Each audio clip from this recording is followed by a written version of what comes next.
नमस्कार इंडियन, कैसे बच्चों? सब ठीक हो? चलिए आज के लिए आज नया टॉपिक लेके आए हैं क्लास 10 के लिए। चैप्टर 1 सिविक्स का है, जिसका नाम है सत्ता की साझेदारी। तो स्टार्ट किया जाए। सत्ता की साझेदारी क्या होता है? सत्ता, अगर कोई पूछ दे कि सत्ता क्या होता है, सत्ता मतलब पद, और इसकी साझेदारी क्यों? मतलब किसी बच्चे के, अगर छोटे बच्चे होते हैं तो उनके ध्यान होते हैं सत्ता की साझेदारी मतलब सत्ता को दो भागों में बांट देना। इससे तो सरकार या देश कमज़ोर होते रहेगा। तो लेकिन ऐसा नहीं है। सत्ता की साझेदारी मतलब जो कार्यपालिका, विधायिका और न्यायपालिका, जो देश की सत्ता है, या केंद्र सरकार, राज्य सरकार, 3 स्तरों की प्रांतीय सरकार जो होती है, या जो बेल्जियम में पढ़ेंगे सामुदायिक सरकार, ये जो सत्ता के बंटवारा किया गया 36 आधार पर, उसके बारे में पढ़ना है। ये सत्ता क्या है? पावर। इसका बंटवारा क्यों जो होता है? अगर किसी देश में गृह युद्ध की संभावना होती है, गृह युद्ध मतलब अगर किसी देश में अल्पसंख्यक और बहुसंख्यक लोग रहते हैं, अल्पसंख्यक और बहुसंख्यक भाषा के आधार पर, धर्म के आधार पर, मतलब किसी एक धर्म के लोग ज़्यादा रहते हैं, जैसे भारत में हिंदू धर्म के प्रतिशत 80 है और मुस्लिम धर्म प्रतिशत 18-20% है। तो ये अल्पसंख्यक और बहुसंख्यक है। मुस्लिम अल्पसंख्यक में आएंगे, हिंदू बहुसंख्यक में। अगर भाषा के आधार पर देखा जाए तो श्रीलंका ले लिया जाए, जहाँ पर भाषा के आधार पर सिंधली ज़्यादा है थी, 74% सिंधली है, बाकी तमिल और ईसाई हैं। तो वहाँ पे बहुसंख्यक भाषा के आधार पर हुआ। अगर अल्पसंख्यक बहुसंख्यक ऐसी जाति के आधार पर देखा जाए, धर्म के आधार पर देखा जाए, तो सऊदी अरब चल रहे, तो धर्म के आधार पर वहाँ पे मुस्लिमों की संख्या ज़्यादा है, तो वो बहुसंख्यक हुए, अन्य धर्म के लोग अल्पसंख्यक हुए। तो धर्म भाषा के आधार पर भी अल्पसंख्यक बहुसंख्यक होते, जिसके अनुसार गृह युद्ध की संभावनाएं देखने को मिलती है। अब ये गृह युद्ध क्या है? किसी एक धर्म पर दूसरे धर्म पर हावी होना। जैसे भारत में हिंदू मुस्लिम के हमेशा दंगे होते रहते हैं। मुस्लिम सोचता है कि हमको दबाया जा रहा है, और हिंदू सोचता है कि वो मुस्लिम हमसे आगे निकल जाए। तो इसलिए भारत में हिंदू मुस्लिम के दंगे होते रहते हैं, और जिसको ख़त्म करने के लिए अल्पसंख्यक बहुसंख्यक को समाधान करने की, समस्या का समाधान करने के लिए यह सत्ता की बंटवारा की जाती है, जिसे कहते हैं सत्ता की साझेदारी। अब सत्ता की साझेदारी क्या है? एक ऐसी कुशल राजनीतिक पद्धति जिसके द्वारा समाज के सभी वर्गों और देश की शासन प्रक्रिया में भागीदारी बनाया जाता है, और इस प्रक्रिया को सत्ता की साझेदारी कहते हैं। मतलब देश को चलाने के लिए जो सत्ता की बंटवारा की जाती है, जो पावर और जो कार्य प्रणाली की बंटवारा होती है, उसको कहते हैं सत्ता की साझेदारी। अब ये जरूरी क्या है? तो सत्ता की साझेदारी क्यों जरूरी है, उससे पहले आपको बता देते हैं कि हम आपके लिए 7 पॉइंट लेके हैं। उन 7 पॉइंटों को थोड़ा दिखा देते हैं कि ये 7 पॉइंट कौन है, तब स्टार्ट करते हैं कि सत्ता की साझेदारी की जरूरत कहते हैं। ठीक है, तो सभी को दिख रहा है?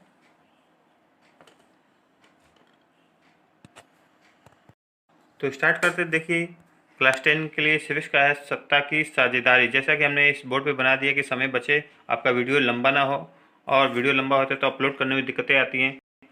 इससे पहले हमने हिस्ट्री का चैप्टर 2 और 3 इंडो चाइना दे चुके हैं। ठीक है, और चलते हैं चैप्टर में। सत्ता की साझेदारी मतलब सत्ता मतलब पावर, पावर की साझेदारी। सत्ता मतलब पद, पद की साझेदारी, बंटवारे।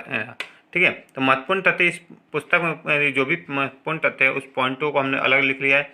सबसे पहले परिचय, सत्ता क्या है? सत्ता मतलब देश को चलाने के लिए शासन व्यवस्था जिसकी बंटवारा की जाती है। ये क्यों की जाती है हम बताएंगे अभी। इसके बाद सत्ता की साझेदारी क्यों जरूरी है, अब सत्ता की साझेदारी ना हो तो क्या क्या दिक्कतें आती है। तो सत्ता की साझेदारी है कि क्या जरूरत है। फिर है सत्ता के तुलनात्मक विवरण, श्रीलंका, बेल्जियम और हरियाणा, जिसका चित्र अभी हम दिखाएंगे। उसके बाद अल्पसंख्यक तथा है, बहुसंख्यक में अंतर क्या होता है, अल्पसंख्यक क्या होते हैं, बहुसंख्यक कौन किसको हावी रहता है। गृह युद्ध की संभावनाएं, ये खत्म हुई 2009 में खत्म हुई। श्रीलंका में गृह युद्ध कब हुआ उसके बारे में पढ़ना है। खलील की उलझन, पुस्तक में एक खलील को उलझन दिया है। जैसे बच्चे पढ़ते हैं विक्रम बेताल की कहानियाँ, तो उसमें जो बेताल है वो विक्रम से हमेशा कहानी पूछता रहता है, और कहानी में अगर अटक जाए तो वो विक्रम को मार सकता है। तो वैसे ही खलील की भी एक उलझन है, उस उलझन को वो समस्या का समाधान कर देता है, तो वो आगे बढ़ने देगा। उसकी गाड़ी जो मोटरसाइकिल है उसको चक्का जाम कर देता है। उसके बारे में पढ़ेंगे खलील की उलझन क्या थी। उसके बाद है सत्ता की साझेदारी के स्वरूप, किन किन आधार पर सत्ता को बांटा गया। तो आपके बुक में 4 प्रकार दिया है। पहल का प्रकार कार्यपालिका, विधायिका और न्यायपालिका, जिसे नियंत्रण संतुलन की व्यवस्था भी कहते हैं। दूसरा है केंद्र सरकार, राज्य सरकार और प्रांतीय सरकार, जिसे क्षेत्रीय सरकार भी कहते हैं। या तीसरा जो है भाषा, धर्म और जाति के, जो सामुदायिक सरकार है, जो भारत में नहीं है लेकिन अन्य बेल्जियम में सामुदायिक सरकार चलता है। और चौथा है दबाव समूह आंदोलन। इन आधार पर सत्ता के बंटवारा की गई है। अब आते हैं नेक्स्ट, चलते हैं टॉपिक।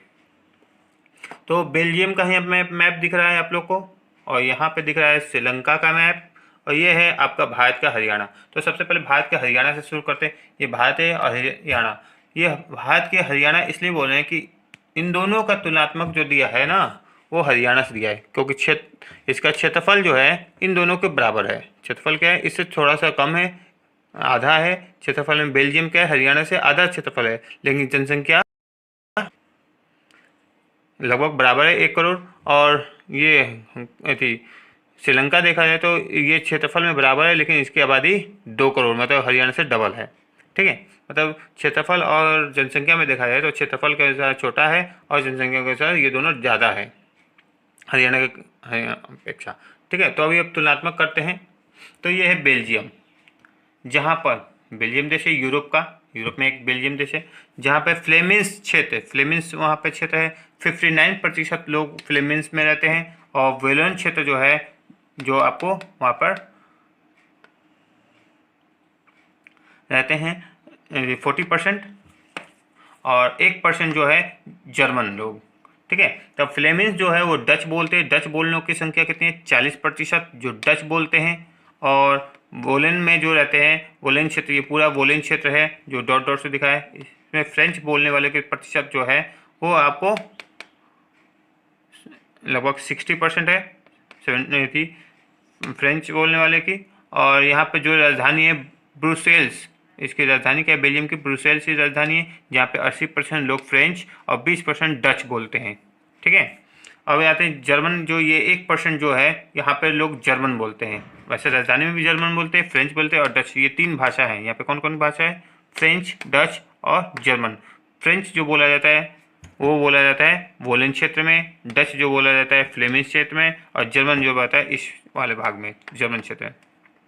तो ये तीनों में अब इसमें कौन सी भाषा सबसे ज़्यादा बोली जाती है, तो डच बोली जाती है, और उसके बाद है फ्रेंच, और उसके बाद सबसे कम है जर्मन। तो यहाँ पे जो सत्ता का बंटवारा हुआ है वो किस आधार पे हुआ है, भाषा के आधार पे, ताकि यहाँ पे कोई गृह युद्ध की संभावना ना हो। यहाँ का रोल मॉडल क्या है आपको, तो वो भाषा के आधार पर। लेकिन यहीं पे चलते हैं, अगर इस देश में भी भाषा के अनुसार हुआ श्रीलंका, जिसको 1948 में आज़ादी मिली भारत से, और ये श्रीलंका है जो तमिलनाडु से सटा हुआ भाग, देखिए तमिलनाडु का क्षेत्र है, यहाँ से श्रीलंका, ये श्रीलंका को एरो दिए कि ये श्रीलंका है आपका। ठीक है, देखिए तो ये जो भाग है जो रंगा हुआ है, ये जो है उर्दू मुसलमान का है, उर्दू जो बोलते हैं मुस्लिम। ठीक है, और ये जो भाग है ये भारतीय मूल के तमिल है, ये जो साइड दिख रहे हैं ये भारतीय मूल के तमिल है, जो इनकी परसेंट 13% है जो तमिल भाषा है, और 18% जो श्रीलंकाई मूल के तमिल है, जो 18% बोलते हैं। बाकी भाषा में जो ये खाली है, इन भागों में सिंधलियों की है, जो इनकी अपनी भाषा है सिंधली, जो भारत श्रीलंका में 1956 में तमिल को हटाकर, तमिल को दरकिनार करके सिंधली को राष्ट्रभाषा की मान्यता दी गई। ठीक है, और जबकि तमिलों की सिंधली की बोलने वाले परसेंट 74 है। अब यहाँ पे जो चलते हैं कि यहाँ पे 2 प्रकार के तमिल हैं, एक भारतीय मूल के तमिल है जो तमिलनाडु से आके बसे हुए हैं, और एक श्रीलंकाई तमिल है। ठीक है, और बाकी 7% जो है वो ईसाई है, जो डॉट डॉट दिखा है वो डॉट डॉट है ईसाई, इनकी परसेंट 60%। ये दोनों भाषा बोलते हैं, तमिल बोलते हैं और सिंधली बोलते हैं। अब यहाँ पे तमिल को यहाँ के राष्ट्रभाषा ना बनाकर, राज्य भाषा ना बनाकर सिंधली को राष्ट्रभाषा माना गया, क्योंकि 74% बोलते हैं, लगभग आबादी का 3/3 लोग तमिल बोलते हैं, सिंधली बोलते हैं, सॉरी। तो सिंधली को यहाँ पर राष्ट्रभाषा माना गया कब, 1956 में। कब माना गया, 1956 में तमिल को राष्ट्रभाषा बनाया गया। इसके लिए इलम सरकार की एक बैठक हो, 1980 में इलम सरकार बनाने की मांग की। इलम सरकार क्या है, इस्लामिक जो है, इलम मतलब आपको जो तमिल लोग हैं वो लोग चाहते थे, मुस्लिम और तमिल चाहते थे कि यहाँ पे तमिल को राष्ट्रभाषा है, बाद में इसको हटा दिया गया, इसकी मान्यता नहीं मिल पाई, और सिंधली को ही राष्ट्रभाषा, जिसके कारण यहाँ पर गृह युद्ध हुआ।